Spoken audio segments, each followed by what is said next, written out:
identify the mysterious victim as 27-year-old Sasha Kraus, a Mennonite woman who had gone missing from New Mexico on January 18th, over a month before she was discovered. While police may have finally been able to give their victim a name, it was now time to uncover her horrific story and find out the truth about how she ended up murdered in a national park nearly 300 miles from her home. Through interviews and investigation, the police were able to determine that Sasha was a Sunday school teacher who had worked and lived on the Lamp and Light compound, a Mennonite community in Farmington, New Mexico.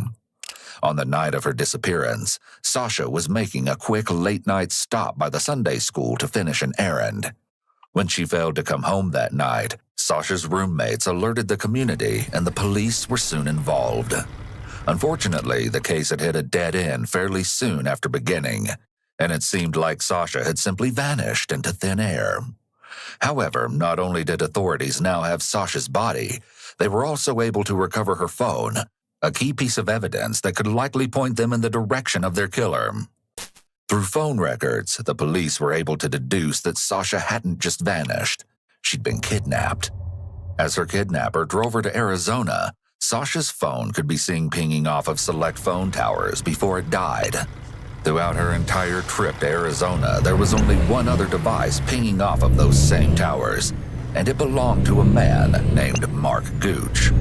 Mark Gooch was an airman working at Luke Air Force Base in Arizona, and at first glance it appeared he had nothing in common with Sasha outside of his cell phone records. Nevertheless, Lauren Nagel, the lead detective on the case, traveled to Luke Air Force Base and sat down with Mark for questioning. Detective Nagel introduces herself as Detective Jones, as she got married at some point between this interview and her appearance in court. Hi, thank you for your patience. That would work out that way. I asked you to come talk with me, and then obviously I did a phone call, right? All right, so I'm Detective Jones. I'm with the Sheriff's Office. I'm sure you're wondering what I want to chat with you about before some of us fill you in. We just gotta go through some procedural stuff first. The interview takes place in an interrogation room on Luke Air Force Base and is an ideal setup according to the Reed technique, a popular method of interrogation. There's no barrier between Detective Nagel and Mark, allowing her to observe all of his movements and nonverbal communication. The walls appear to be bare, which is intentional to minimize distractions. It's also helpful that there's only one detective present, which can make the interview feel less threatening. Additionally, Mark is seated near the door, which helps send the message that he's able to leave at any time. This may make him less defensive and more likely to talk. It can also help prevent any false imprisonment claims later. Detective Nagel and Mark speak briefly about his responsibilities as a mechanic in the Air Force before the detective asks about Mark's life back home. So what'd you do before Air Force then? I worked in the diesel mechanic shop for about a year and did construction as well. And grew up on a dairy farm. So. Oh yeah, that's pretty cool. Do you have siblings? Yes, ma'am. 6. Oh wow, really? Yep. Okay, big family.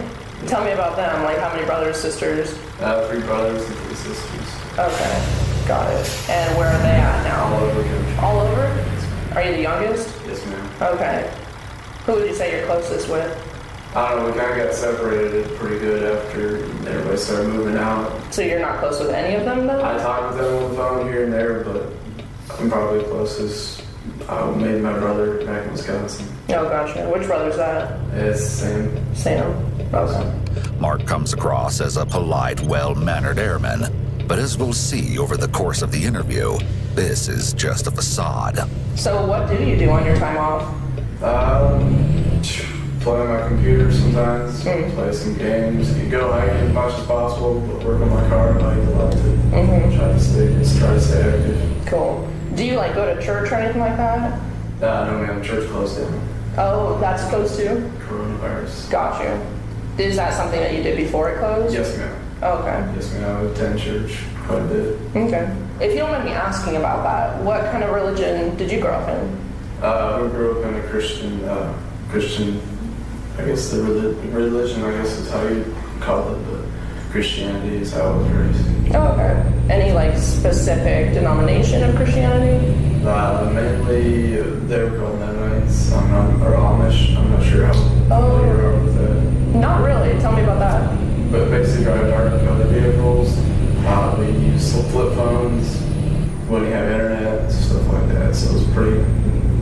pretty sheltered. You could say. Pretty sheltered. Difficult. I got it. With this admission, the police now have another unexpected link between Mark and Sasha. They're both Mennonites.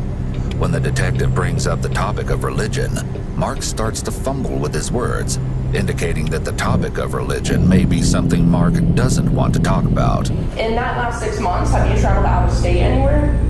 Yes, ma'am. When I came down here, I drove my car from Wisconsin down here. Oh, okay. So you drove from Wisconsin to Phoenix? Correct. Anywhere else? Pretty much all. State of Arizona. I try to do as much hiking as possible. Mark doesn't know it yet, but he's just been caught in his first lie, the first of many. Using words like pretty much, mostly, and similar sentiments are qualifiers and often throw up a red flag to detectives. These words usually indicate half-truths or that there's something the individual may not wish to disclose. In this case, Mark saying that he pretty much stays in Arizona isn't true at all, and he's hiding something very big. He also uses filler sounds such as to delay answering, so he has time to think about his response. You're probably wondering, why I'm here. So I'm a detective. I'm with Coconino County Sheriff's Office. Okay. And I am working a homicide investigation. Okay. There was a girl named Sasha Krause that was killed. Did you hear about that case? Seen it in the news. Yes, ma'am. Tell me what you know about the case. It's basically the news report. She was from New Mexico, right? Mm-hmm. And she left home one evening, and they found her in northern Arizona, like Flagstaff area, right? Right. So that's the case that I'm working. Any idea now why I want to talk to you at all? Probably because I was probably traveling up in the New Mexico area, probably. Yeah, that's exactly it. As the detective reveals why she's here interviewing him, Mark begins to show more and more signs that he may be hiding something. When asked what he knows about Sasha Krause's murder, Mark vaguely says that they found her. This is a soft way to describe something as violent as a homicide.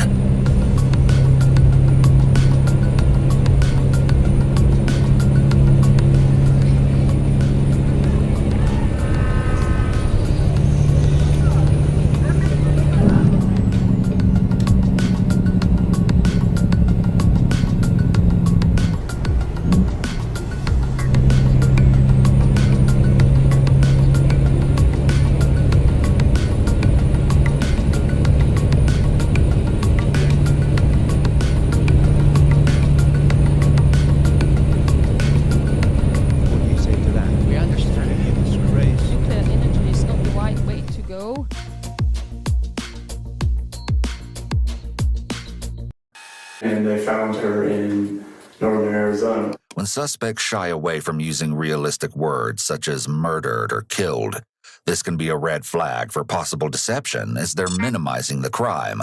Additionally, Mark uses the qualifier probably 3 times in 8 seconds.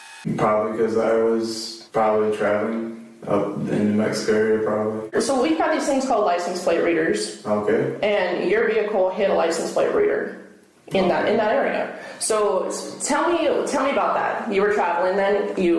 I'm a little confused because at first you said you hadn't traveled, but now did you go to New Mexico? Yes, ma'am. Your vehicle was picked up on that license plate reader in the general area on the same day actually that she went missing. And so what I'm doing at this point is I got to talk to everybody, as you can imagine. That's my job. Anybody who's in the area, anybody who could have seen something. Despite the fact that Mark appears to be intentionally lying, Detective Nagel does a great job of calling him out for it while also remaining non-judgmental. She does this in order to keep Mark from feeling threatened and ending the interview, while also not letting him get comfortable in any of the lies he tells. The more someone repeats a lie, the more confident they will become. She also keeps him calm by not telling him the whole truth about why she's there. Although she's telling Mark that she's just interviewing everyone who got picked up on a certain license plate reader, we know that Mark is actually her #1 suspect, and that he was found through phone records. This is just one example of the ways detectives can lie during interviews in order to get a suspect to tell them the truth. So why were you in New Mexico that day?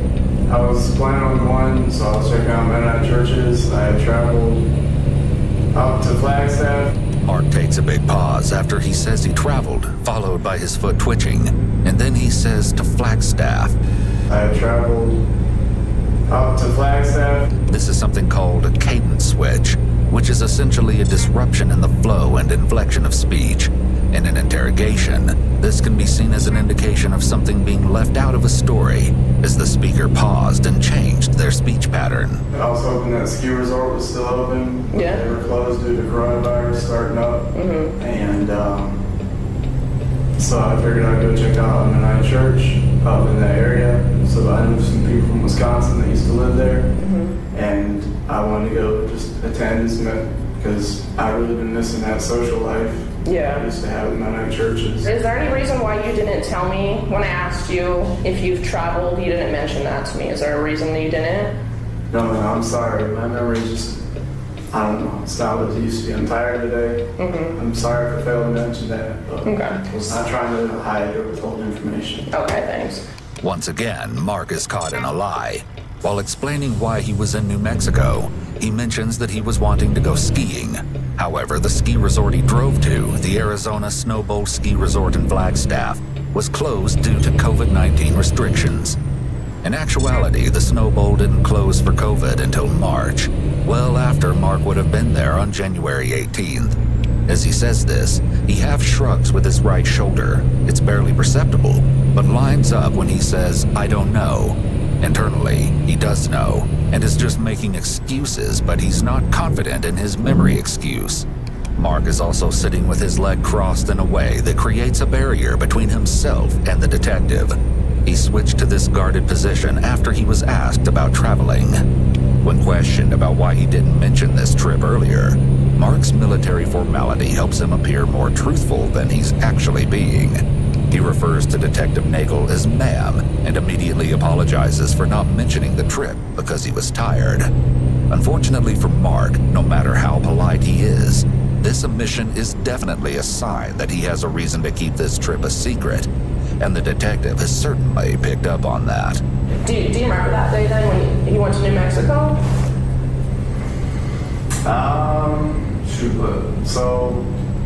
Yeah, Okay. I think I remember some of it. So what time about did you leave here, Luke Air Force Base?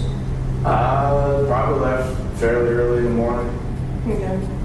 And then what time did you say I was in the area? I have to go grab I've got like the charts, the paper. Okay. What time? Well, let's go through the day. So when you say fairly early, what does that mean to you? Probably about 7. Okay. 7 is when I left to head up there. Stopped in Flagstaff for a while.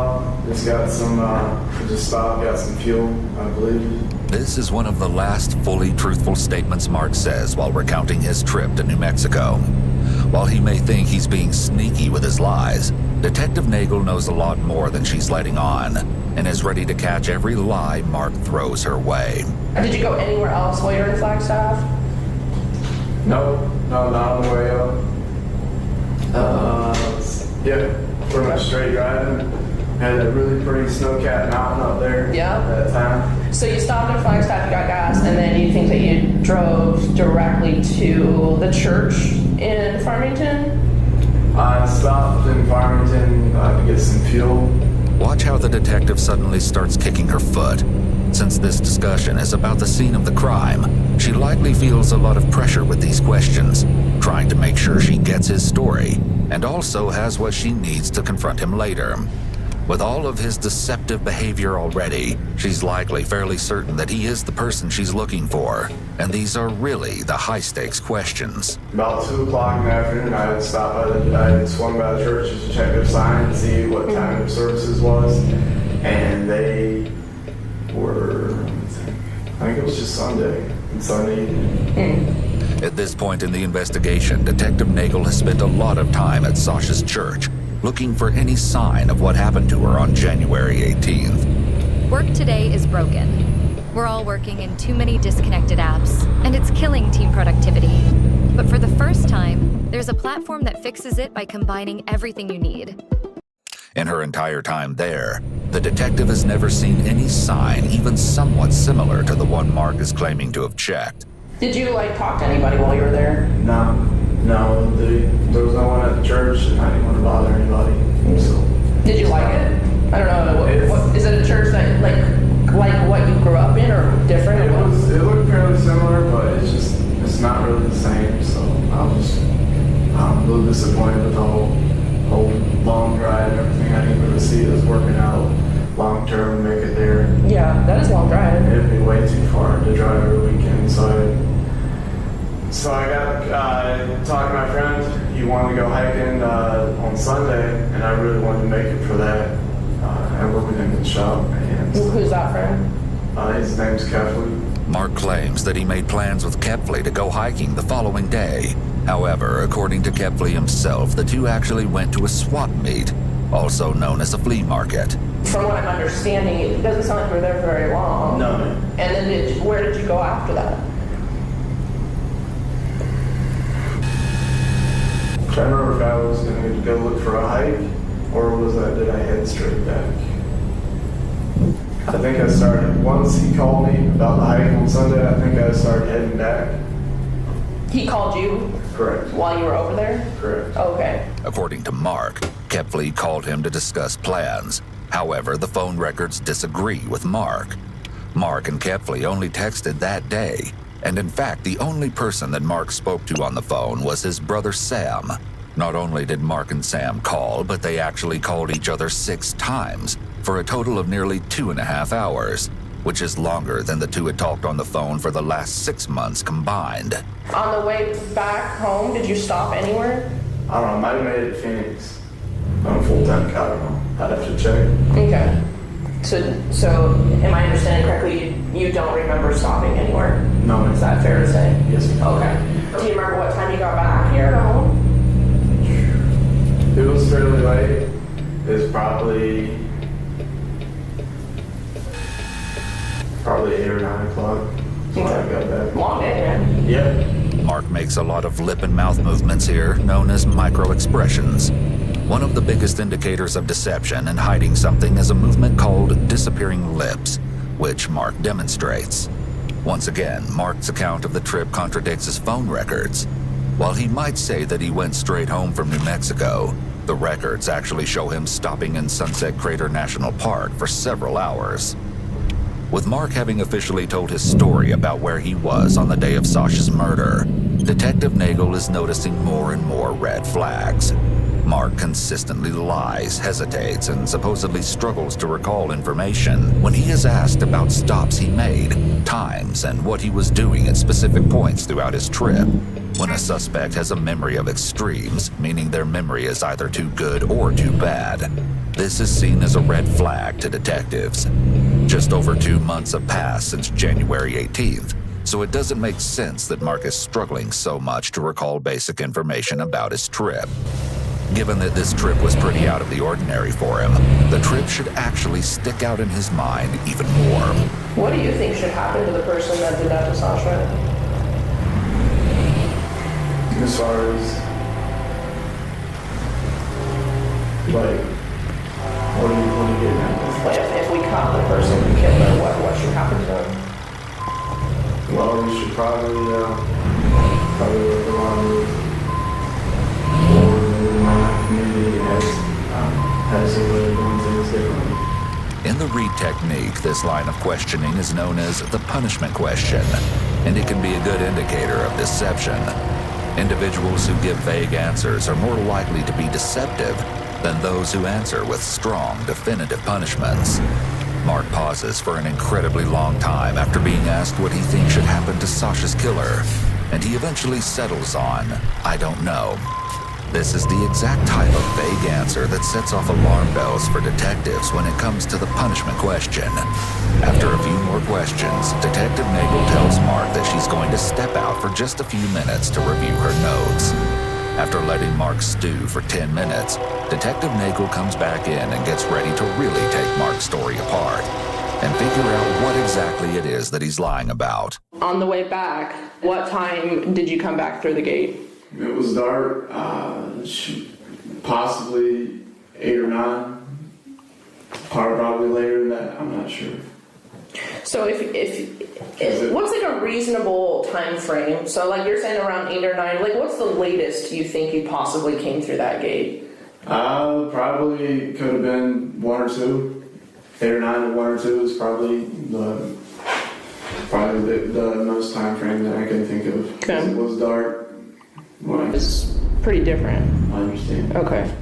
So you want to stick with that? Yes, ma'am. Now that Detective Nagel has informed Mark his story doesn't add up, it's likely that he's going to respond with even less specifics than he was before, hence his 6-hour time span. If Mark is adamant that he got home at 8 p.m., but then video footage shows otherwise, it will reflect badly on his credibility. On the other hand, if he admits that it was 2 a.m. when he got home, then there's a large chunk of time that's completely unaccounted for between Mark leaving the church and arriving home.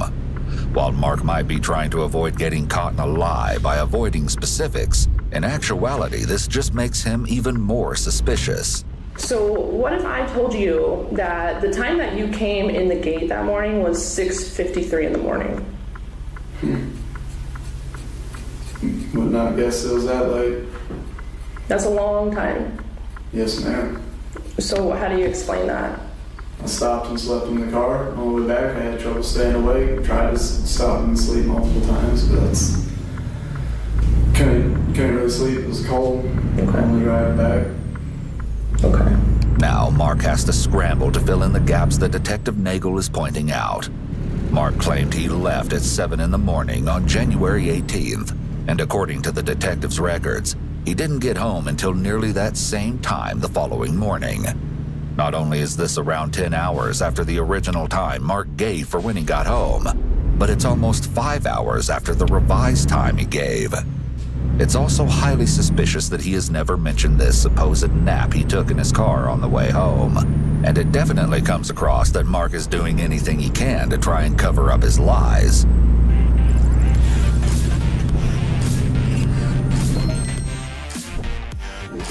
Have you gone to Flagstaff any more than that one time? No, ma'am. Except when I came down from Wisconsin.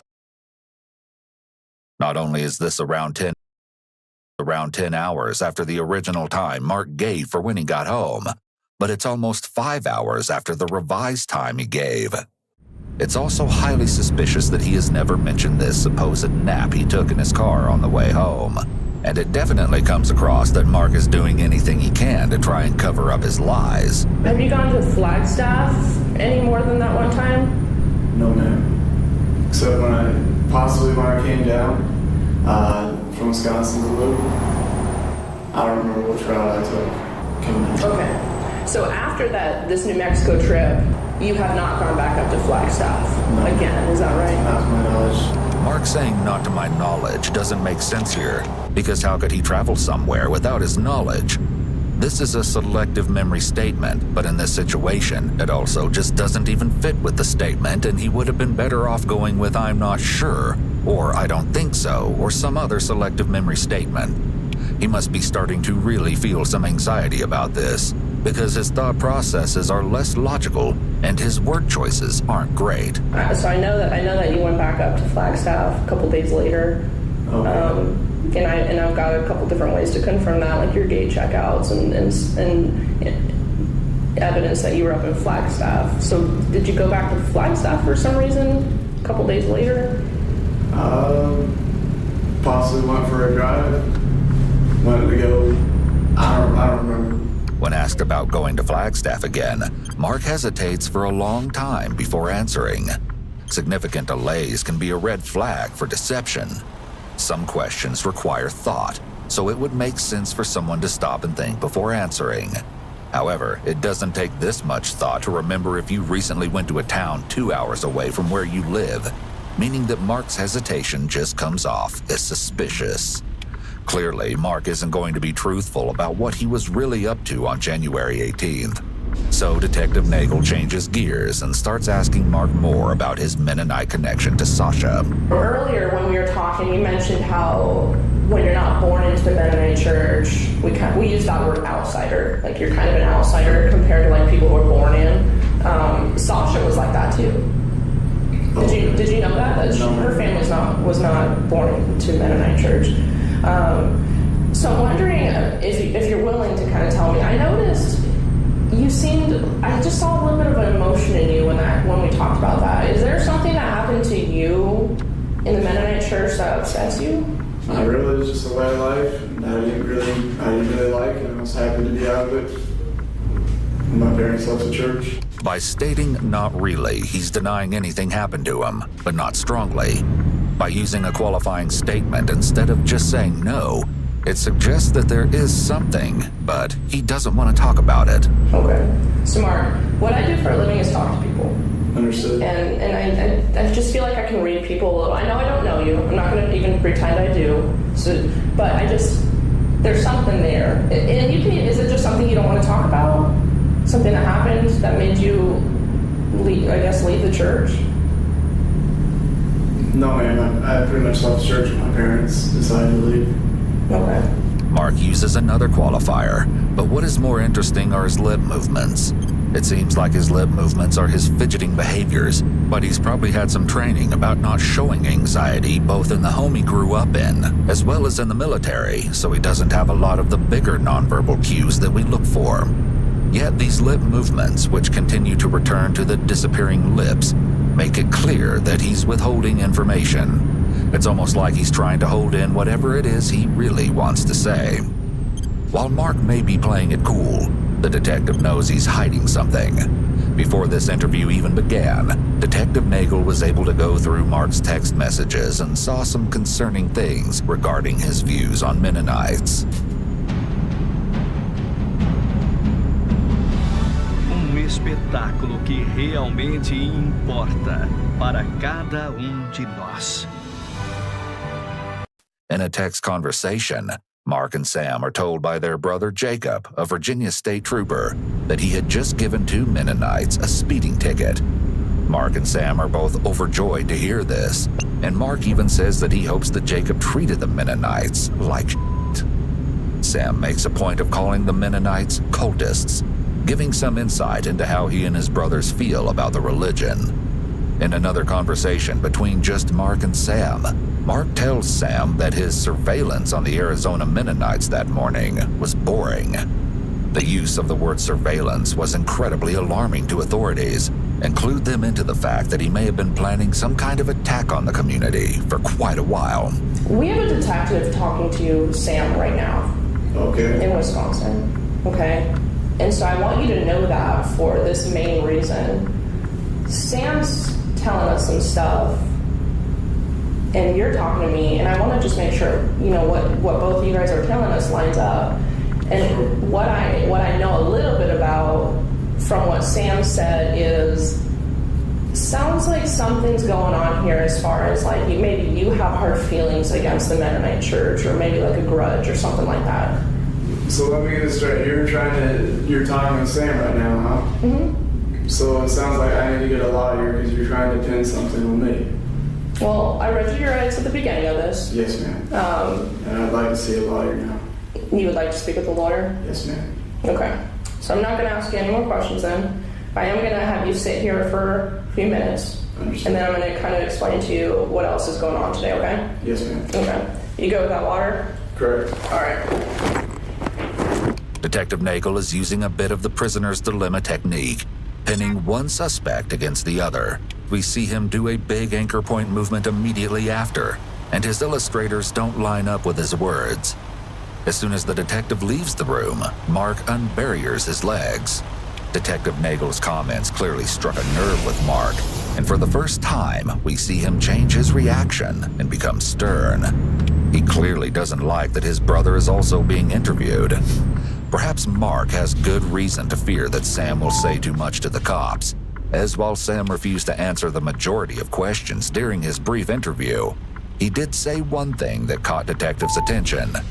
Not only did Sam claim that Mark had a grudge against Mennonites, but when asked if he knew why the cops were questioning him, Sam ominously replied no, but that he knew his brother and how he is, giving police even more reason to be suspicious of Mark. With his interview concluded, Mark was served several search warrants for his phone, apartment, and car. all of which proved to be very enlightening to the authorities. The first thing investigators noticed when looking at Mark's car was how spotless it was. Upon further inspection, they were able to recover a receipt that showed Mark had gotten his car heavily detailed on February 23rd, the day after it was announced to the public that Sasha's body had been found. Additionally, the police also discovered some black nitrile gloves in the car, alongside some suspicious stains. Now that detectives are finally able to scour Mark's phone, more inconsistencies begin to pop up. According to his deletion records, Mark had deleted several files and documents from his Google account early in the morning of January 19th, after returning home from his New Mexico trip. He also deleted several texts with Sam where he discussed getting his car detailed, stating that he wanted the detailers to clean the interior really well. With several concerning, if somewhat circumstantial things found in Mark's phone and car, they had enough to detain him. However, police still didn't have enough evidence to actually connect Mark to Sasha's killing, never mind justify an arrest and guarantee a conviction. There was still the puzzling question of why, as there was no clear motive why Mark would have killed Sasha. Investigators soon began interviewing and interrogating the people closest to him in the hopes that they could shed some light on the case.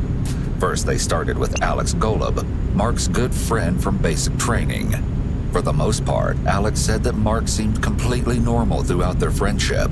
However, there was one odd moment Alex mentioned that really stuck out to detectives.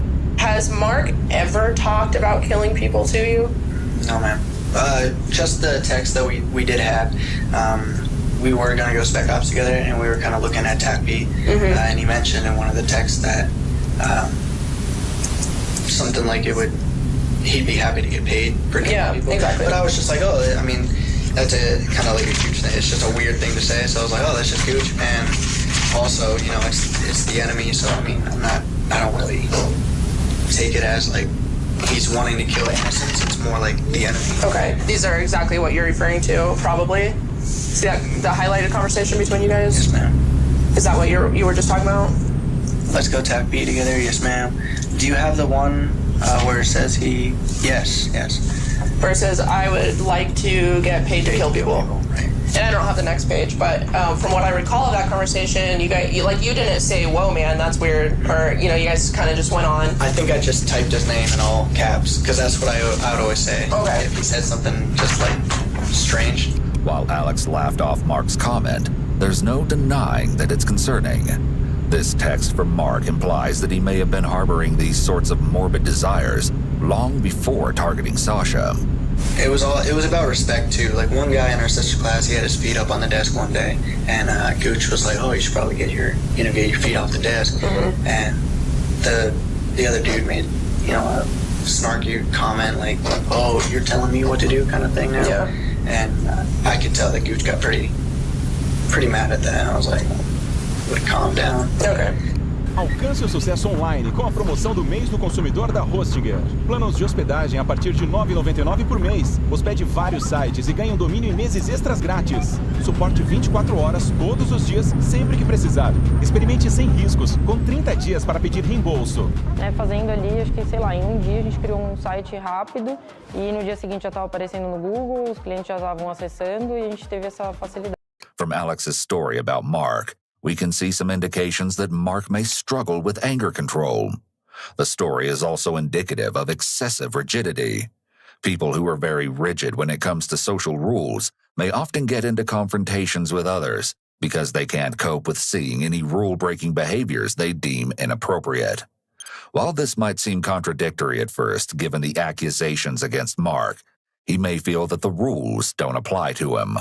This is a trait typically found in individuals with antisocial personality disorder. How do you remember Mark reacting to stress? Just stiff as a board, very disciplined. Never screamed back, never lost his cool, kind of thing. Okay. You'd see his face get red, but I thought he was just embarrassed. Alex describes Mark as stiff as a board and mentions his face turning red. These traits, in conjunction with how we saw Mark acting during his interview, could be signs that he's emotionally cut off. This is another trait that's common among individuals with antisocial personality disorder and is tied to their overall lack of empathy. While these few indicators certainly aren't enough to give Mark a full diagnosis, they can give us some insight into how he might think. As investigators question those around Mark, they learn something very interesting that could blow this case wide open. According to Kemper Kepley, Mark's best friend at Luke Air Force Base, Mark had secretly kept a gun on base for several months. However, he'd recently given the gun to another friend to store off base. Detectives were quick to track this gun down and bring it in for testing, which showed that it was the same caliber as the bullet that killed Sasha. However, while the police were in possession of Mark's gun, the case took a turn none of the investigators were expecting. I got a text just a few minutes ago from Sam Gooch that said Mark Gooch had said that I could help him out with his possessions. The detective is fine with Kemper working with Sam to get some of Mark's belongings. However, he does have one request. He starts asking about the gun. That's what we want to know about. Right. Okay. And don't, provide him any information that you know about the gun. If you can help that. So, we're asking you not to do that. Within a week of this call with Kemper, detectives were notified that Sam had reached out to Jeremiah Levesque, the last person who had Mark's gun before it was given to the police. While working with Jeremiah, the police listened in on a phone call between him and Sam, where Sam made plans to travel across state lines to Arizona in order to dispose of Mark's gun before the police could get it. In the call, Sam told Jeremiah, "Considering what's going on, if you're comfortable, I would say get rid of the gun any way you deem fit. If not, I will deal with it whenever I get there." Jeremiah was then able to arrange a meetup point with Sam where they planned to trade Mark's gun. However, unbeknownst to Sam, Jeremiah had been given a replica gun by the police, and officers were going to be covertly hidden around the meetup site, waiting to make their arrest. Target just pulled into the second parking spot. Yeah, no problem. Here you go, sir. Hey, move. You ready? It's good. No problem. Hey, call it in. I can't. My phone. Where's your phone? Target's getting back in his car. He's got the gun. Target has a gun. He has it? Yes, let's go. Go. Sheriff's office, get out of the car! Get off the car! Step out now! Get your hands up! Step away from the car! Step towards me! Turn away from me now! Get on your knees! Get on your knees! Put your hands behind your head! Passenger, get out of the car! Passenger in the back, get out of the car! With their sting operation successful and Sam Gooch arrested, it was time for the detectives to find out why Sam was so set on disposing of Mark's gun. Detective Troy Short was sent in to interrogate Sam, and he was immediately met with resistance. You want to start from the beginning? I believe you think I know more than I do, and So explain what that means. You know what I mean? If I know more than you do, help me understand that. I don't think this is going to be a productive conversation for me. And Do you want to tell me about tonight? No, sir. Okay. If you want to tell me why you guys came halfway across the country to pick up a gun? No, sir. Okay. Do you understand why you're here in the room? Yes, sir. Here's the deal, Sam. A part of me even feels bad right now because, like I told you back in Wisconsin, that you weren't a focus. You weren't a suspect. And now, because of some bad choices, you're in some serious trouble. Not as serious as Mark by any means. You know what I mean? He's in some serious trouble, and I tried to explain that to you back there. Is there anything you can do to help yourself right now, or help yourself out of this mess, or? As much as I would like to, I frankly do not believe you have my best interest in mind. Okay. And I do not think discussing this with you would be helpful. While Sam may be refusing to give the detective the answers he's looking for, he has yet to actually invoke his Miranda rights. Whether or not Sam knows this, refusing to answer a line of questioning is not enough to stop an interrogation and get a lawyer. We can see that Sam is being very cautious in how he responds to Detective Short. When he pauses to take a sip of water after being asked a question, it's likely that he was doing this as a stalling tactic to allow himself time to carefully pick his words. Sam appears to have some prior knowledge about interrogations, as he is correct that the detective doesn't have the suspect's best interests in mind. He appears reluctant to speak as he likely doesn't want to incriminate himself or his brother further by saying the wrong thing. Why did he call you for this extended period of time on that specific day? Specifically the day that he's under arrest for murder. You know what I mean? Extensive amount of phone calls that day. For elaborate amount of time. Completely outside the norm of you guys' normal communication process. Why are you in Arizona? Why did you fly halfway across the country? Why did you obtain a new phone number to do this? Why are you here picking up a gun that you know belongs to Mark? If you don't know what he did, then why would you do that? You know what he allegedly did. Okay, I understand that. So you know he allegedly murdered somebody? Correct. Okay, so why are you picking up a gun that belonged to him? Specifically, when I told you, when I interviewed you back in Wisconsin, do you know Mark has any guns? And you're like, no, I don't think he's allowed to have one on base. You know what I mean? Yes, sir. So what's the deal? I would like to collect all Mark's possessions as possible. If that gun is his possession, I would like to collect that as well.